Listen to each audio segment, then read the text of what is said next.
السلام علیکم ورحمۃ اللہ وبرکاتہ۔ اعوذ باللہ من الشیطان الرجیم، بسم اللہ الرحمن الرحیم۔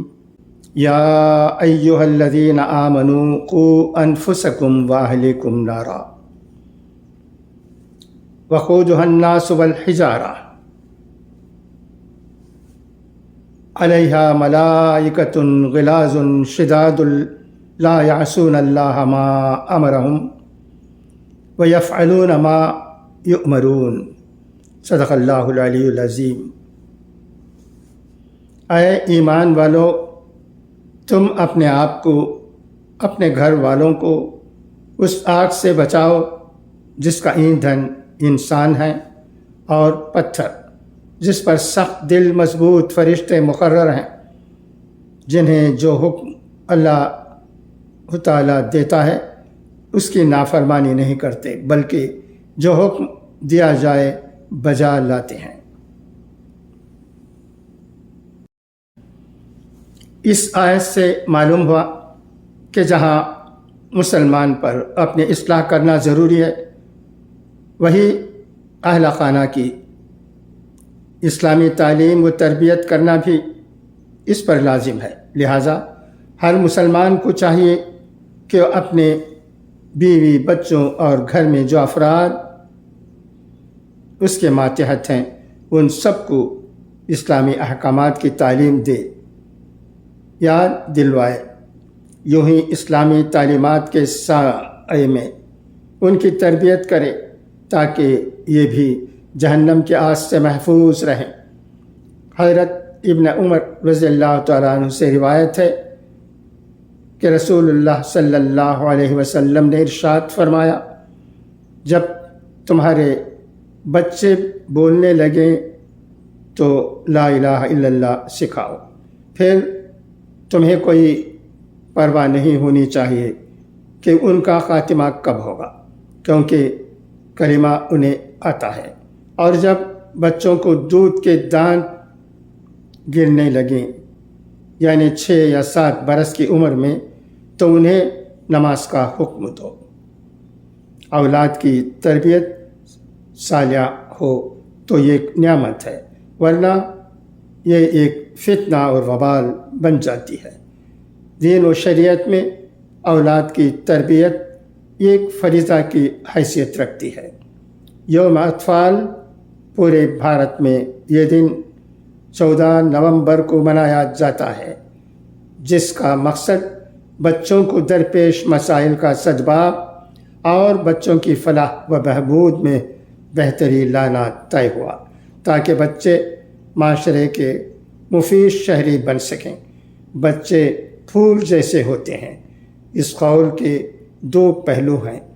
ایک یہ کہ بچے پھول کی طرح پیارے اور کسی بھی گھر یا معاشرے کی روشنی ہوتے ہیں۔ اس کا دوسرا پہلو یہ ہے کہ بچے ذہنی اور جسمانی طور پر حساس، نازک اور نابغہ ہوتے ہیں، اس لیے انہیں والدین اور معاشرے کی طرف سے خاص خیال، پیار اور تحفظ کی ضرورت ہوتی ہے۔ بچے قوم کا مستقبل ہیں۔ بچوں کے حقوق کا تحفظ، ان کی فلاح و بہبود، بہترین تعلیم و تربیت کسی بھی قوم کا اولین مقصد ہونا چاہیے۔ بچوں کی تعلیم و تربیت کا آغاز ان کی پیدائش کے ساتھ ہی ہو جاتا ہے۔ بچوں کی تعلیم و تربیت میں ماں باپ کا کردار سب سے اہم ہوتا ہے۔ ہم جانتے ہیں کہ ماں کی گود کو پہلی درسگاہ کہا گیا ہے۔ تعلیم اور تربیت یہ وہ 2 چیزیں ہیں جو انسانی روح کی غذا ہیں۔ بچہ جب دنیا میں آ کر اپنی آنکھیں کھولتا اور اس کے کان میں جب اذان دی جاتی ہے، اس لمحے سے اس کی تربیت کا آغاز ہو جاتا ہے۔ ماہرین نفسیات کا ماننا ہے کہ بچہ اپنے ماحول کا اثر بہت جلدی قبول کر لیتا ہے، اور حقیقت بھی ہے۔ اپنے ارد گرد جو وہ سنتا ہے، دیکھتا ہے اسے اپنا لیتا ہے۔ بچہ عمر کے اس دور میں صحیح اور غلط میں امتیاز نہیں کر پاتا، کیونکہ وہ تو سیکھنے کے عمل سے گزر رہا ہوتا ہے۔ جو دیکھتا ہے، سنتا ہے، اس کے تناسب سے بچے کے ذہن میں ایک خاکہ تیار ہوتا ہے جو اس کے ذہن میں محفوظ ہوتا رہتا ہے۔ ماہر نفسیات یہ مانتے ہیں کہ ایک بچے کا دماغ کورا کاغذ اور خالی سلیٹ کے مانند ہوتا ہے۔ ابتدائی عمر سے لے کر اسے شعور آ جانے تک یہ والدین کی ذمہ داری ہوتی ہے کہ وہ اسے کیسا ماحول فراہم کر رہے ہیں، کیونکہ وہ جس ماحول میں جیسے لوگوں کے درمیان رہے گا وہ انہیں کرتا دیکھے گا، وہی اس کورے کاغذ یا سلیٹ پر تحریر ہو جائے گا۔ اب جو نقش ہوگا وہ تا عمر محفوظ رہے گا۔ اب جو نقش ہوگا وہ تا عمر محفوظ رہے گا۔ بچہ جس ماحول میں رہے گا، جن کے ساتھ نشست و برخاست ہوگا، انہی کے اطوار و آداب وہ از خود سیکھتا جائے گا۔ بترجیح یہ ذمہ داری چند سال بعد اساتذہ کے کندھوں پر آ جاتی ہے۔ معاشرے کے دو اہم ترین عناصر والدین اور اساتذہ ہیں کہ دونوں پر ہی بچے کی تعلیم و تربیت منحصر ہوتی ہے۔ عمومی طور پر یہ سمجھا جاتا ہے کہ تربیت والدین کی ذمہ داری ہے اور تعلیم اساتذہ کی، جبکہ عملی طور پر ایسا نہیں ہے۔ استاد پر اگرچہ تعلیم کی ذمہ داری زیادہ ہے، لیکن وہ تربیت کے فرض سے میرا نہیں ہے۔ اسی طرح والدین پر تربیت کی ذمہ داری زیادہ ہے، لیکن وہ بچے کی تعلیم سے خود کو الگ نہیں کر سکتے۔ دنیا کے ٹاپ فیشن ہاؤس کی بنیاد رکھنے والے مشہور فرینچ ڈیزائنر کرسچن ڈیور نے کہا تھا، حقیقی شائستگی کا راز عمدہ تربیت ہے۔ بیش قسمت ملبوسات، حیران زیبا اشیاء اور خیرہ کن حسن کی عمدہ تربیت کے مقابل کوئی حیثیت نہیں ہے۔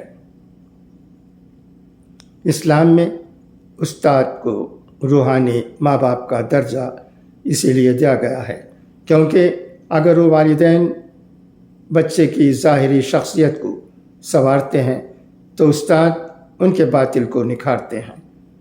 کیا آج کے اساتذہ تعلیم دینے کے ساتھ ساتھ طلباء کی تربیت ان خطوط پر کر رہے ہیں جو بحیثیت استاد ان کی ذمہ داری ہے؟ ایک استاد اپنے طلباء کے لیے رول ماڈل ہوتا ہے۔ طلباء استاد کے لیکچر سے زیادہ اس کے عمل کا اثر قبول کرتے ہیں۔ ایک بہترین استاد وہی ہوتا ہے جو اپنے طلباء میں جن اوصاف کو وہ دیکھنا چاہتا ہے انہیں اپنی ذات کا حصہ بنا لے۔ اپنے طلباء کو جن عادات و خصوصیات کا آئینہ دار بنانا چاہتا ہے انہیں خود پر لازم و ملزوم کرے۔ اگر اساتذہ خوش اخلاقی، صلہ رحمی، صبر و تحمل کا پیکر ہوں تو ان کے تلامذہ میں بالخصوص یہ عادت پائی جائیں گی، اور یہی تربیت کی عمدہ مثال ہے۔ دنیا بھر میں یہی وجہ ہے کہ ہر معاشرے اور ہر قوم میں تعلیم اور تربیت کا ذکر بہت آتا ہے۔ دعا ہے کہ اللہ ہم تمام کو اس مضمون میں کئی باتوں پر عمل کرنے کی توفیق عطا کرے۔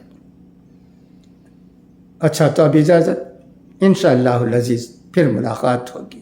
خدا حافظ، فی امان اللہ۔